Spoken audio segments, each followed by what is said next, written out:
Whatever. All right, welcome back to Jump Into Life. I'm your host, Alan Thomas.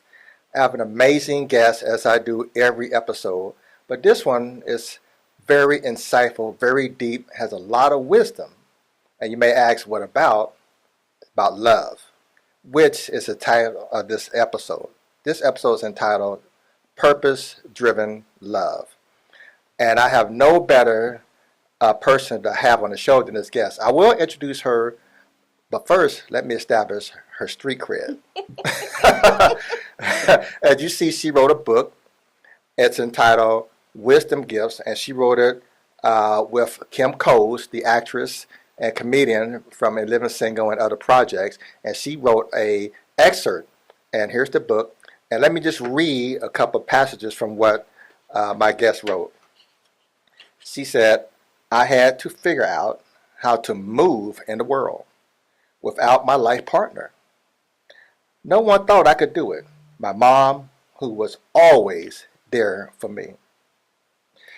Now, let me read another passage where she wrote, I didn't hear the words, I love you. And to be honest, I don't know if I ever have heard them from my parents. It was just something my parents never said. So, let me introduce Mrs. Aretha Ballen, who, after reading her portion, I have nicknamed Mother Love. Mother Love, that's too funny. Well, thank you, Alan. Thank you for having me here. You're very welcome. So, let's talk about purpose-driven love, because what I read seemed like love didn't show itself to you. Exactly. Love has a purpose. Yes, it does. So first we have to start by what is love, because everybody have their own definition. Some people think it's lust, infatuation, but let's start with the purpose of love. What is the purpose? What is the purpose of love, in your opinion? What is the purpose of love, in my opinion? That's a really good question, Alan. For me, the purpose of love is what makes your heart happy and what makes your heart smile. Okay. Right? So purpose-driven love for me, I believe it's love with intention. And I think everybody on this earth, no matter what they do or say, everybody wants to be loved and in love. So for me, it's what makes your heart smile and what makes your heart happy. Now, during pre-production, you said something that was very fascinating when I asked you that question. Gotcha. You said, and I was asking you what does love have a purpose? Okay. So does it? Of course love has a purpose. What's its purpose? What is it? Love's purpose is making you happy in life. Now, I know we had pre-production, but I can't remember what I said. No, because it was, I tell you folks, get this book. Now, get this book. I read just a snippet of what she wrote, but there are other phenomenal authors in here who wrote some insightful things. If I had a runway at my place, I would have been running up and down. Wow. You know, because I told you, I think this is some deep stuff. Yeah. And I was like, this is very, very insightful things. Yeah, very. And so, tell us, does love have a purpose? I think love has a purpose. Like I said before, I can't remember exactly what we said in pre-production, but for me, love has a purpose in your life because that's what's required in order to make you happy and to have a full, enjoyable, happy life. Now, you also said that it depends on where you are in life. Can you expound on that? It depends on where you are in life, and it truly does, right? And I think that for everyone, we all go through different phases in our life. Okay. Different phases in our life where we can be in a place where we're extremely happy, right? Or we can be in a place where we're not as happy and unsure. Okay. And when we're at a point in our life where we're unhappy, we're unsure, that doesn't allow for you to trust love as much as you would when you are in a place where you're happy and filled with joy, if that makes sense to you. It does make sense. And I picked up on something you said, trust and love. Trust. What It's is that? very Because I know what trust is, but you said trust and love.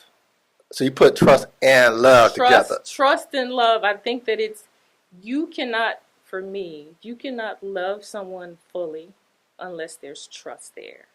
Because if you don't trust a person, I think you can't allow for yourself to fully let go and fully allow for love to come into your life and into your heart.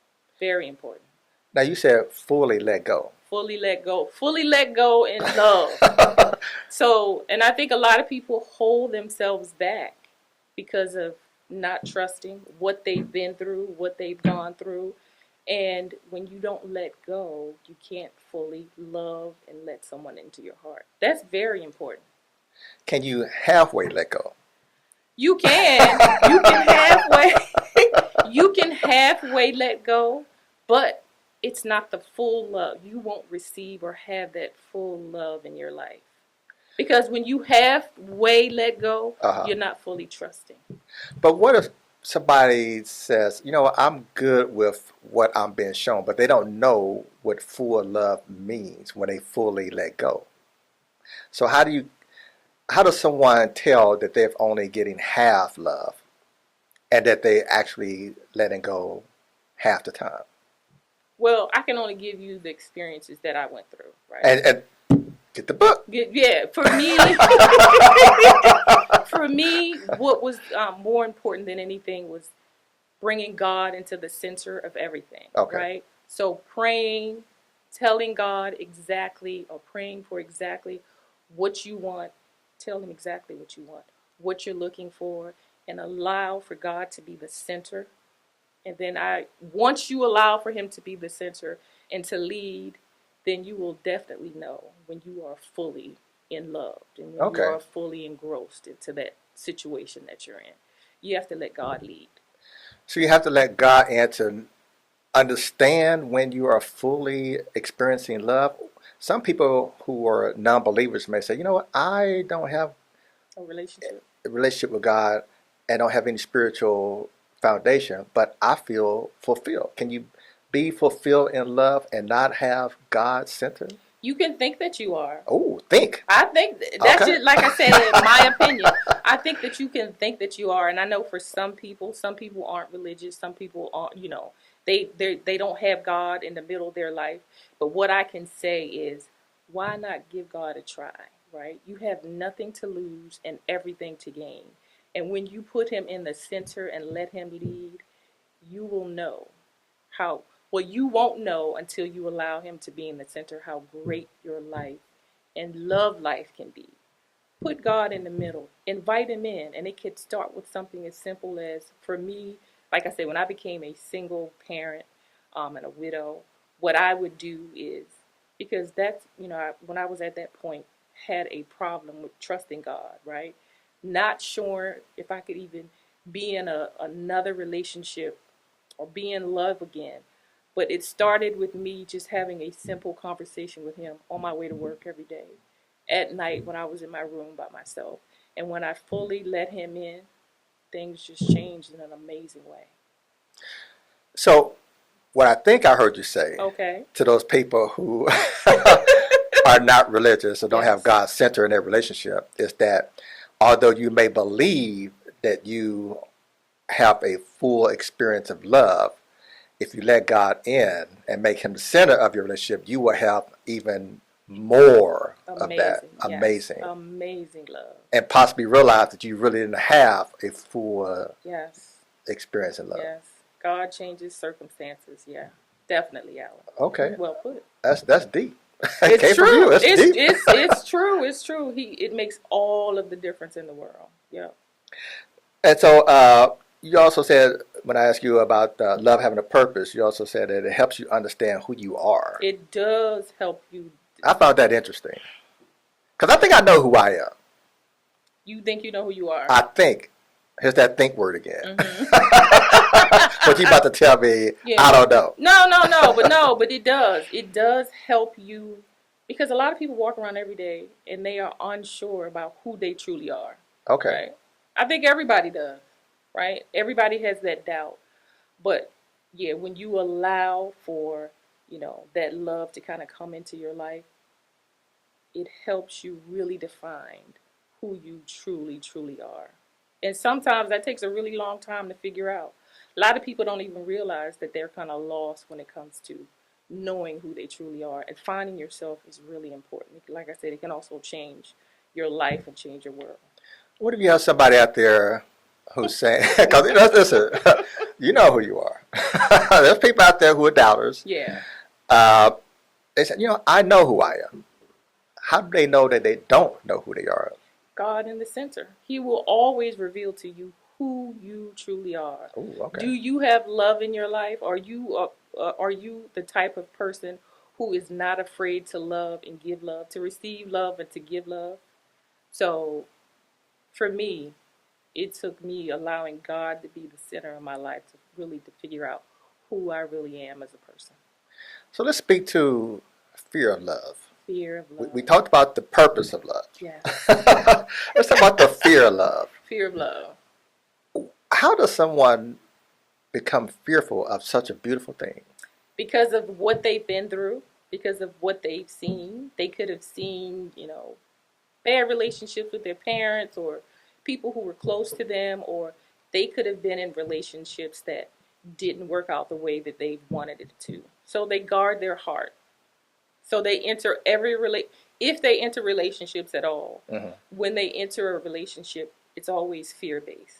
And when there's fear in a relationship, you cannot be truly happy if there's fear. And the relationship can't blossom and become what God wants it to be if there's fear there. There's a passage in the Bible, Mm-hmm. and it goes something like, God is not the author of confusion. Not the author of confusion. So if you have fear, you're confused. There you go. And so you can't really fully give yourself to love. If there's fear there. That's deep. Yeah, that's very true. I know quite a few people. I'm not one of them. I know quite a few people. I'm one of them. I know quite a few people. I've been knowing Aretha for a long time, so I think she's alluded I may be one of them. The bodies are buried. Yeah. So I mean, you have to get to that point where, and I'm telling you, prayer and asking God to be the center is the only way to remove it, to remove that fear. So you can't be in love and who you truly should be with that fear being there. You have to learn to let that go, my friend. You say learn. Let me ask you this. Okay. In all seriousness, something so beautiful, love. Can it be learned, or is it natural? I think it's a combination of the two. Really? I think so. I think initially it has to be learned. Really? Yeah, I think initially I would think it's the reverse. I think it's a combination of the two. I think that maybe in the beginning, when there is no fear, then it just, shows up, right? Naturally. But when you've been through some stuff, right, then you have to learn how to love again. And then once you do learn how to love again, then it becomes natural.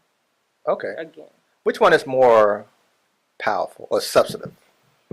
Natural love or learned love? Natural love.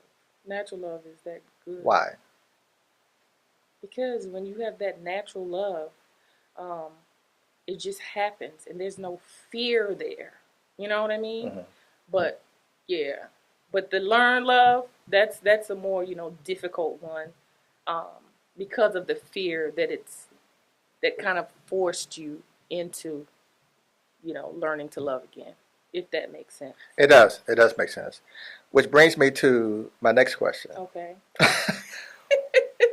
Why does something so beautiful, and the reason I keep saying love is beautiful, because it is. It is. It's a beautiful place. There's a saying, it's better to have loved once than to have never loved at all. Exactly. And so why does love hurt sometimes? Because love can sting like a mother. And there's different situations that causes hurt, right? You can be in a relationship with a person that's just a bad person, right? That they're not looking for love like you are. Heartbreak. You can be in a relationship where you're in a happy marriage, you lose a spouse, heartbreak. So there are different situations that causes heartbreak. But people have to learn how to essentially bounce back and to open themselves up to falling in love and being in love again. One thing I recall you saying was uh, hurt people hurt people. Hurt people hurt people. Why is that? Is it based on what you just said, or is it something more than that? Because it just can be that simple. So that's giving them a way out, right? Oh, Well, I was hurt before, so now I'm gonna well, hurt my person well, I love or supposed to love. you can say that it's giving people a way out, but hurt people haven't healed, right? So when a hurt person hasn't healed and they enter another relationship and they hurt another person, the cycle continues. And then you damage the person that you're in the relationship with, and it just kind of continues. But it has to stop at some point. But if a hurt person doesn't learn that they have to heal from what they've been through, then you're right, hurt people, they do hurt people. So stop using the excuse, I was hurt, that's why I'm hurting you. Yeah. That's not a valid excuse. Nope, not at all. You need to do what? Heal. And how does someone heal? You can heal by, well, my greatest thing is going to the Lord, of course, but counseling. Get the book. Yeah. But counseling, I think it's important to also have someone to talk to. Like I said, I talk to God all the time, but it's also good to have somebody to talk to that hears what you have to say, that can offer advice, that can give you the tools that you need to heal. I actually have a wonderful psychologist by the name of Dr. James. He is awesome, but he helped me heal from some of the pain that I was going through. Mm-hmm. So finding a good counselor to talk to does wonders. And I also recommend the episode entitled The Road to Healing. Merlin Osborne speaks in depth about the healing process and how energy attracts energy. I encourage you to listen to that episode. It was very, very interesting and it's very profound. So, Aretha, you mentioned something about grief is love. I'm still confused about that. Grief is love with no place to go. I heard Regina King, is that her name? I think it's Regina King, mentioned. I still don't get it. Grief is love. Grief Help me understand that. Because normally people are grieving behind a love that was lost. Okay. And it's a love that they still have, but it has nowhere to go. So in her case, she doesn't have her son anymore, so she can't physically love on her son. And for widows, they don't have their spouse anymore. So it's that love that you have in your heart that has nowhere to go. I get that part, but I guess the word grief, as I understand it to mean, is sadness. It's not. Yeah, it's not love. It's but sorrow. It stemmed from love. Grief stems from love. That's because you're grieving behind something that you once loved that you lost, that's no longer here.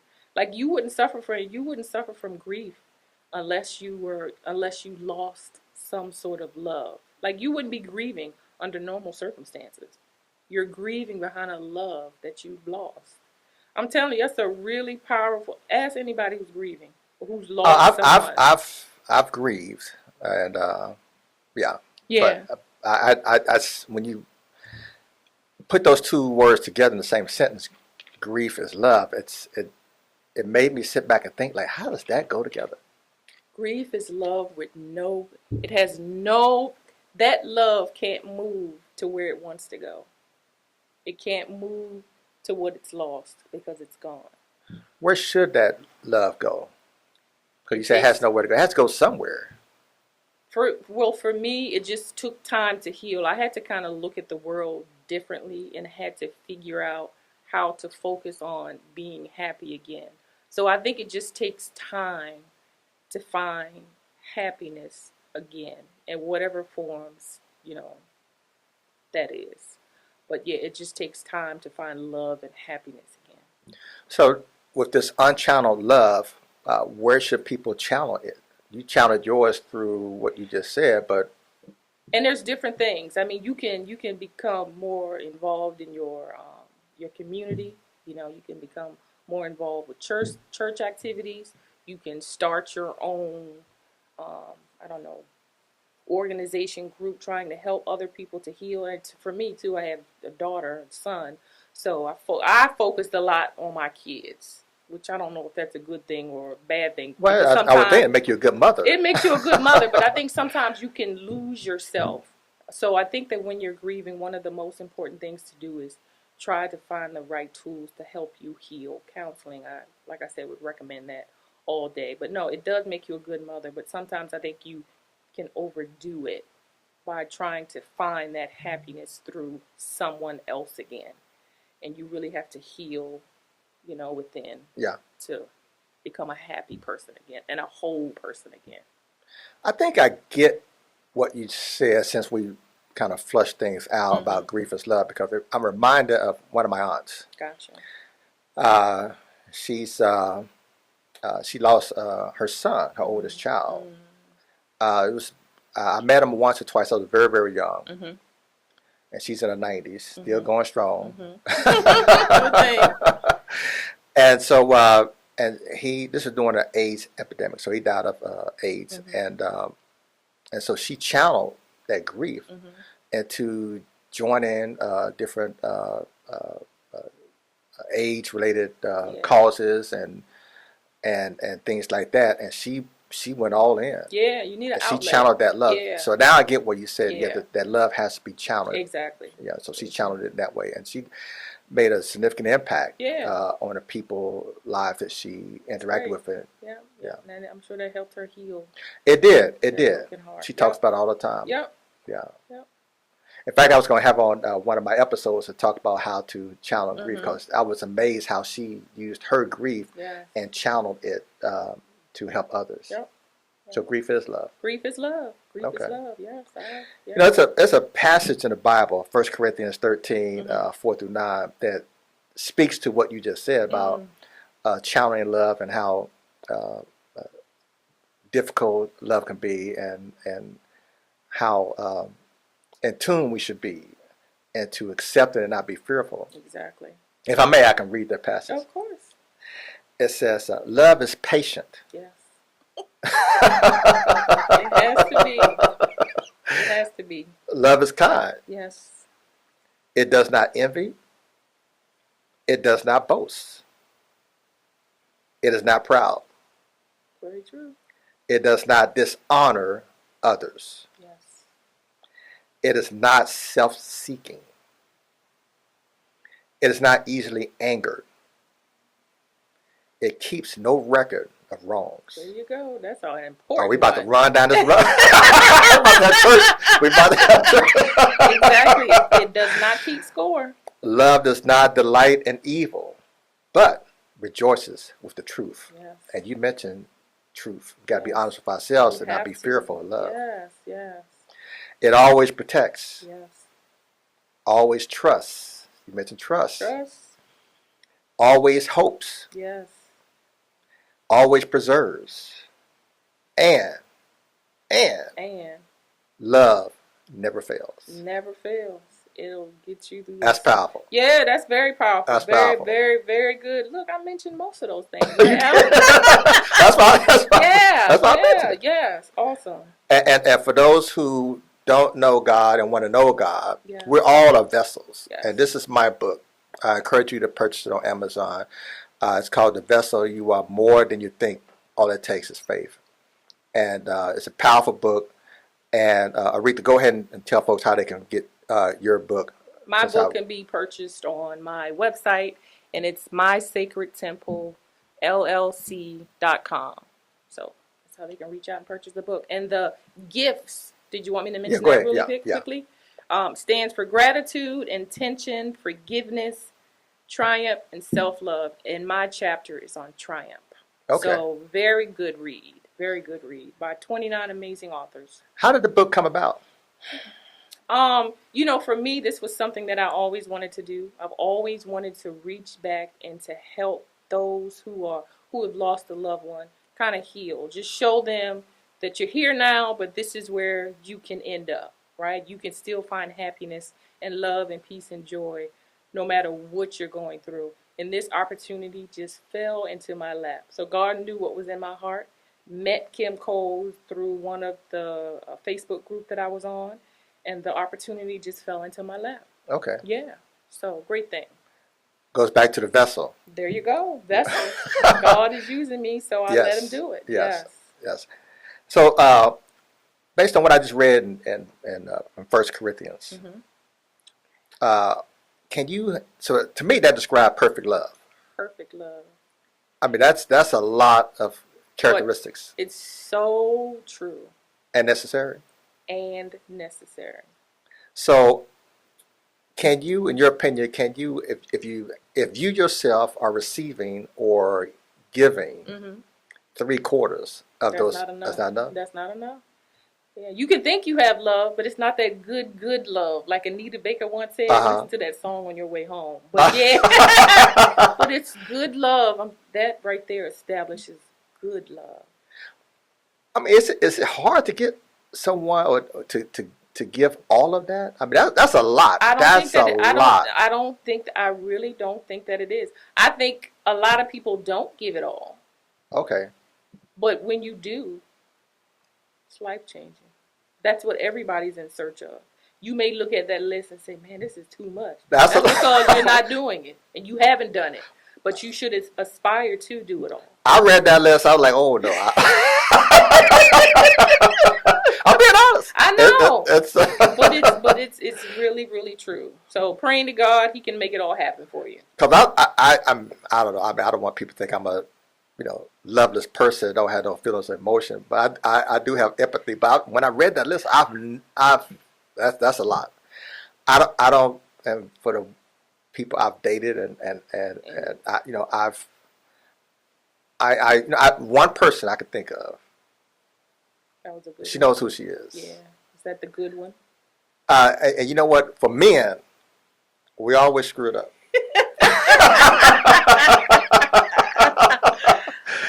And she knows who she is. And I screwed it up. And and we learn from our screw ups. Yeah, we do. And so that's why when it says better to have loved once than to have loved at all, I've experienced that. And it's you think you can fly, right? You can walk on water. I mean, it's love is. It is, but it can happen again. Like my chapter, lightning strikes twice. Okay. It can definitely happen again. So don't give up, Alan. And you can have all of those things. So I can fly again, walk on water. You can fly again. And I know it may sound like a lot, but when it's right, it won't seem that way at all. Yeah. Yeah, I won't mention which of the traits that I failed to to adhere to. I understand. I definitely understand. So, where should someone start in this search? You said make God the center of your relationship. Why do people settle for less? Why do people settle for less? Why do people settle for less? Yes. Because it's quick and it's easy and it's now. That's human nature. Oh, well, I mean, everybody's done it. I've done it. Yeah. Because it was right there. And I'm just going to ignore all of the other stuff. And I'm going to try to figure out how to make this work. You won't have complete joy and happiness once you do that. So you have trying to figure it out? Or doing it quick? Quick. Okay. And easy. You mentioned trust being a component of love. Trust is very important. How do you convince someone? You shouldn't have to convince someone. Oh. But I'll let you finish. No, go ahead. No. No, my question. Go ahead. No, but if you have to convince someone to be truthful and honest to you, then that's a red flag right there. What if you want to give that person opportunity to show you that they're worthy, that they're trustworthy? Because the Bible does teach us, that and you have to let a person know. You have to. I think it's important to always have that honest conversation with the person to let them know this is what I need and this is what I'm looking for. Okay. Right, and if they can't give you what they need, what you need, they'll definitely show it over time. It'll be seen over time. You said something that was very powerful on that line. You said we must let our partners know 5 agreements. Yeah, I mean, what you want. yes. And you said if you don't, it leads to resentment. Yes, that's very true. And like I mentioned That to was you powerful. before, but it's very, very true. That's why it's all you have to have honest conversations with whomever you're with. And the 5 love languages, I know I mentioned that to you Go ahead. before, is really important because that teaches you how or what your partner may need, and they are. And I have to make Yeah, had to make right here. myself a little cheat sheet.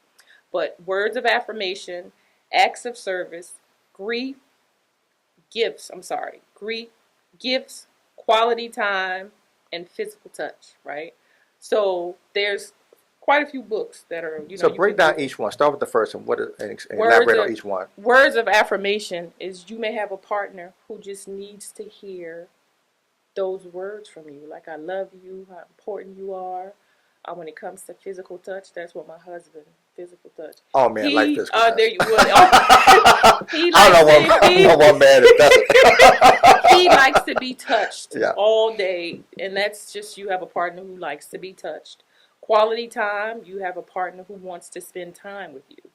Um, Gifts, unfortunately, you have people who likes for you to buy them gifts. Doesn't necessarily have to be expensive gifts, but that's how they feel appreciated. And then there's acts of service. That's the category that I fall into. I need for you to do some things around the house, fix my car, take it to the shop. So it just you have to What if you know. pay somebody to mow the lawn, fix That's the car? fine. It's still acts of service. You don't have to do them. Okay. You don't have to do it yourself. You can find somebody to do it Okay. to do it for you.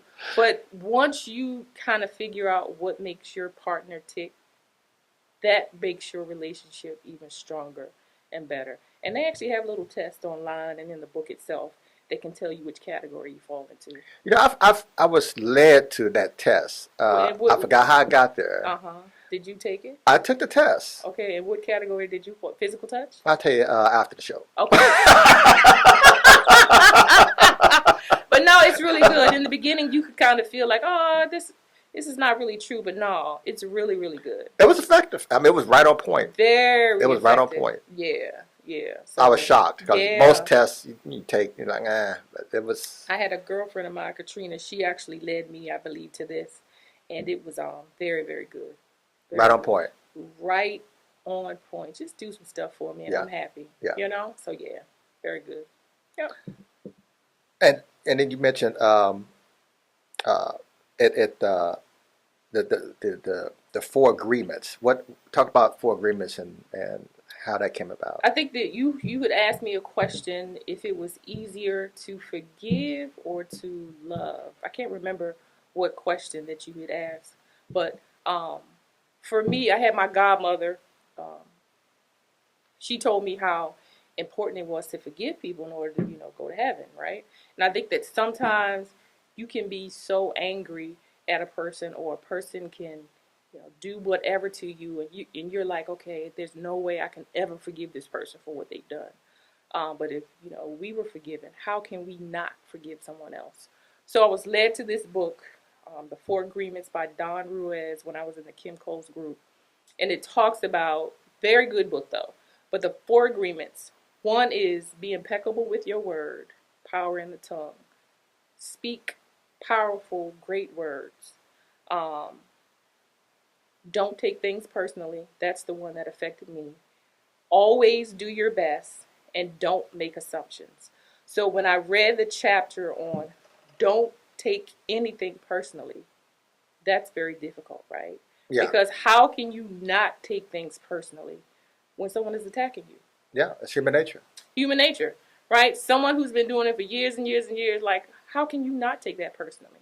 But then I had to think about it, right? What about if you just, you're at the mall, at a restaurant, and someone is just really, really nasty, and they don't even know who you are, and they are attacking you, and, you just develop this type of dislike or hate for a person that you don't even know. But the chapter in the book made me realize that what these people may be doing to you, in most cases, have nothing to do with you at all. It may seem like that since you've been personally attacked. Well, I know it, but if they don't really know you, it's normally based off of what they've been through in their past. And what if they do know you? And know your buttons. And some people do, but they So do. you can take that personally. See, but you shouldn't, because normally they are doing it from, it's coming from a place of hurt and pain, and a place where a person isn't healed. Because if a person is really healed and if a person is really happy, they wouldn't attack you anyway. So why would you want to not be a better version of yourself by hating this person and disliking this person? And I've been in situations, one person who I formerly worked with, terrible person. And I'm like, why? Why is she always attacking me? Why is it always me? But this allowed me to kind of look at her and her situation differently, and it made me realize that, you know what, maybe she's going through so many changes, or she's going through so many things in her life, that this is why she's such a nasty, unhappy person. So I just kind of had to, pivot and switch and change, and now I'm able to forgive people. I think I remember the question I asked you, is it easier to forgive or to love? And so forgiveness is an act of love. Forgiveness is an act of love. Very good. Yes. Yeah. So like I said, this changed me, period. So very, very good book. I would recommend that one as well. Okay. And then another quick story. And then when it comes to the one where it says always do your best, my pastor, Dr. Howard John Wesley from Alfred Street Baptist Church, when he first came to our church years ago, he gave us a story about, I think he had a church in the Boston area, and he said that he had a service at another church. And he said before he was going to the church, he said, oh, I'm not going to sweat my suit out today. I'm just going to go say what I have to say and then call it a day. He said, but by the time the service was over, he was sweaty. He said he sweated his suit out, and he said at the end of the service, someone who was there had gotten a copy of the DVD from his service and had given it to the search committee at Alfred Street, because we were looking for a new pastor. And it's because he went up there and he did his absolute best. He gave his all, that he was able to get this job at Alfred Street. So for me, that was a testament of always doing your best, because you never know who's watching or what it could lead to. So, Four Agreements, wonderful book. Definitely read it. And I believe it could be applicable to forgiveness, because you never know your act of forgiveness. It's an act. Exactly. It's a voluntary act, because you don't have to forgive. You don't have to forgive. May change that person's life. Exactly. Because it's not what they're expecting. Exactly. Not what they're expecting at all. Love is patient. Love. Go back to the list. Love is definitely. Love is hard. Yeah, it's hard. Love is definitely patient. That's a long list. Yeah, it's okay, but it's doable, Alan. I don't know. No, it's definitely doable. That's a lot of stuff on that list. It's but once you love and you love the right way, it just all falls into place, and it's all done. I guess you want to do it if you're in love. You want to show those things. I think it just happens. It happens naturally. Not learned. Not learned. I think it happens naturally. Yep. So if you really love the person, or think you love the person, you will want to do those things, or you.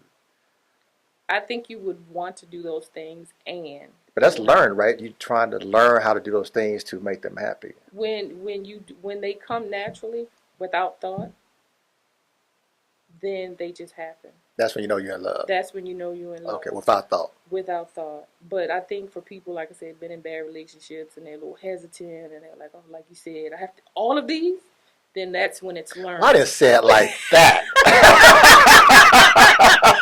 That's when it's like, all of these? No. Let's clarify. I didn't say it like that. Yeah. But it flows naturally. Yeah. It flows naturally. Yeah. So how does one sustain a love? You said keep things fresh, but you also mentioned five love. You also said don't let the fire out.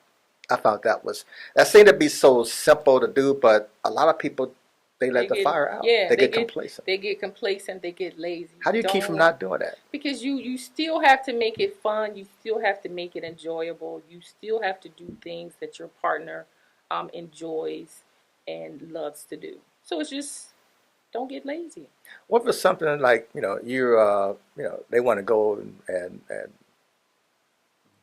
don't know, do something like crawl in the mud and go camping and goodness. fishing, and you're not. No, I don't.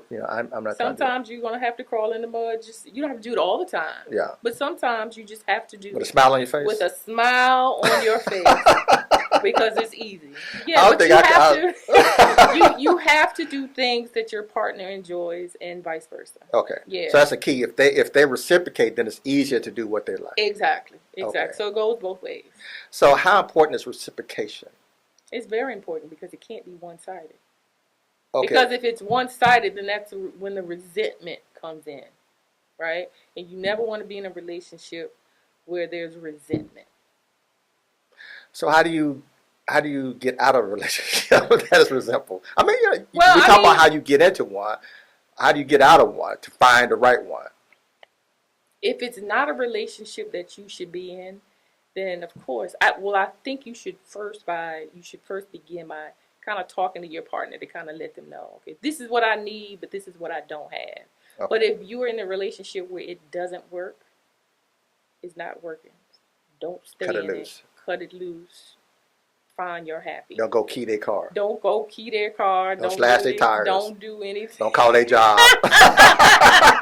Yeah, that's not love. That's anger. So definitely none of that. Yeah, definitely none of that. There's a movie. I told you about this movie I saw, and the topic of this episode is purpose-driven love. It's called Sound of Hope, the Possum Trot story. It's about this pastor and his wife in a small town in Texas, Possum Trot. And she went to some seminar or whatever about adopting kids or fostering kids. He listen, we got these bills, we got all these other obligations, we really can't do that right now. And we got our own kids. And so she was very adamant, this is what God is leading me to do. Again, become the vessel, right? And so she finally got him on board. And then he was able to make other people in the congregation a vessel to adopt kids. Now, not only did they adopt kids and foster kids, they asked for the ones people didn't want. Wow. That's hard. That's very hard. That's First Corinthian stuff that we just read up. That list. You gotta. For you to say, give me the worst of the worst. Yeah. You have to have that list and apply that list to your own life. Yeah. And so, I won't tell the ending of the story. Gotcha. But I would encourage you to listen, to watch the movie. Wait till the ending, and you will be surprised. Wow, I didn't even see the movie. Yeah, it blew me away. Okay. I took my mom; she's 82, and I didn't really want to go see it, but Gotcha. I'm really glad I saw it. It wasn't something I would have go to go see, because it was truly about our purpose in life, and that's what prompted me to want to do this episode, the purpose-driven love, because we you met up with Kim Cole through how you met her, and then you come up with this phenomenal book, and now you're on this show, and so it's love is truly powerful, and it does have a purpose. Yes. And although we don't think it does, it really truly does. Yep. And I don't want to give the movie away. Sure, not even a little bit. Huh? Not even a little bit. Well, I would say this: they went back to the adoption agency for more kids, right, to adopt, and it's what they were told when they came back. Gotcha. Blew me away. Gotcha. Blew me away. Yeah, because love has the power in this situation to heal, to unite, and to bring out the best version of yourself. Yes. So love has the power to change the entire world. Yes. Right? But so many people are just afraid of that.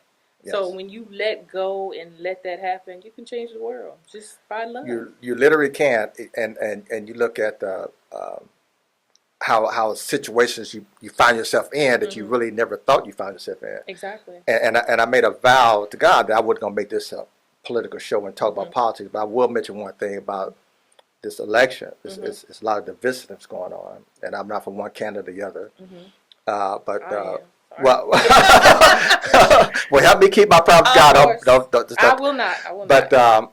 you found Kamala Harris, and for those who can't pronounce her name, go back and listen to the Two Little Children. Her nieces and how they told people how to pronounce her name. It was cute. Yes.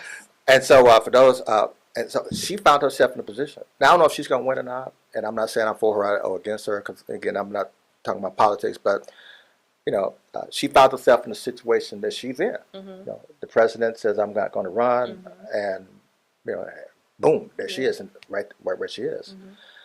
And so we just never know. Like I found myself in positions like me. I'm very. If you look at this, the very first episode, is it okay to be alone?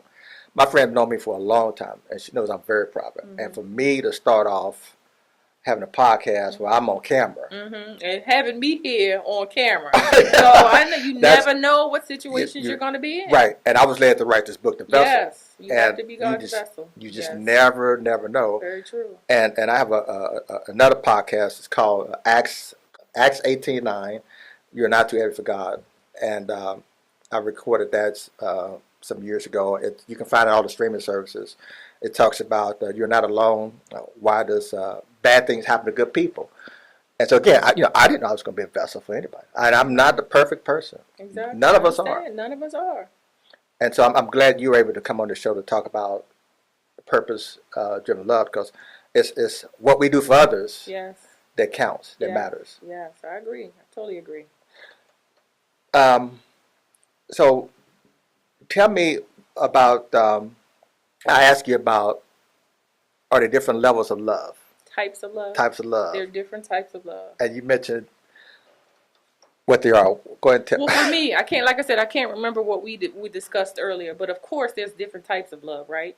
So the when you love your partner, your spouse, romantic love, right? And then the love that you have for your family, and then the unconditional love that you have for your kids, the compassionate love that you have for, strangers or people who may be going through.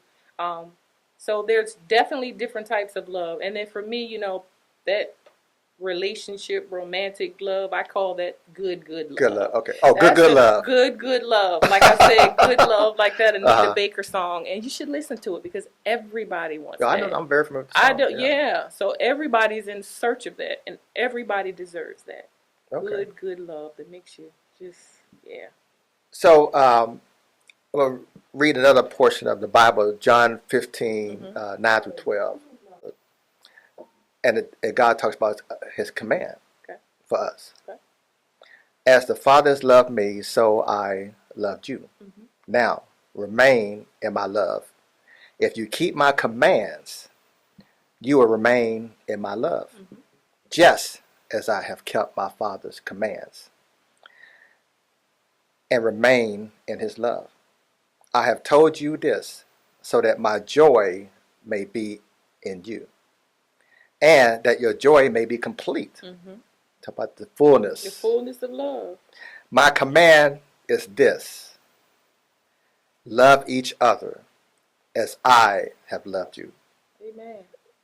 Everything you talked about is what's in John. There you go. Come on, Al. No, you said it. Yes. I just pointed out in the Bible things that you said.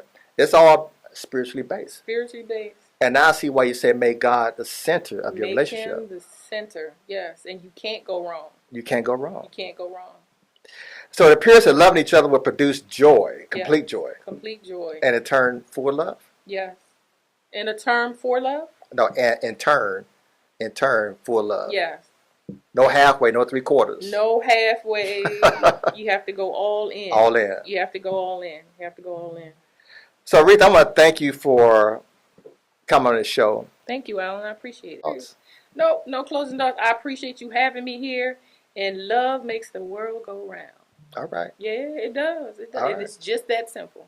Just that simple. Just that simple. Starts with a decision. And what's the decision? to let love in. Okay. Not be afraid. Let go of Let fear. love in. Let love in. Let love in. Let love in. Let love in. Let love Let in. love in. Let it in. Don't just say it, do it. Okay. Yeah. All Don't right. just say it, do All it. right. All right, Alan. Don't just say it. Do it. Don't just say it, do it. And if you want to listen to more episodes, go to Jump Into Life. It's on YouTube, my podcast. I have a website, jumpintolife.com. That's jumping, then in, and then the number 2, life, jumpintolife.com. There you will find a link to my t-shirt line. You find my logo. You like the design, purchase. I got mugs, t-shirts, books that I've written. I have a link to Boris L. Henson Foundation. It's Taraji P. Henson's foundation that she established and named after her father.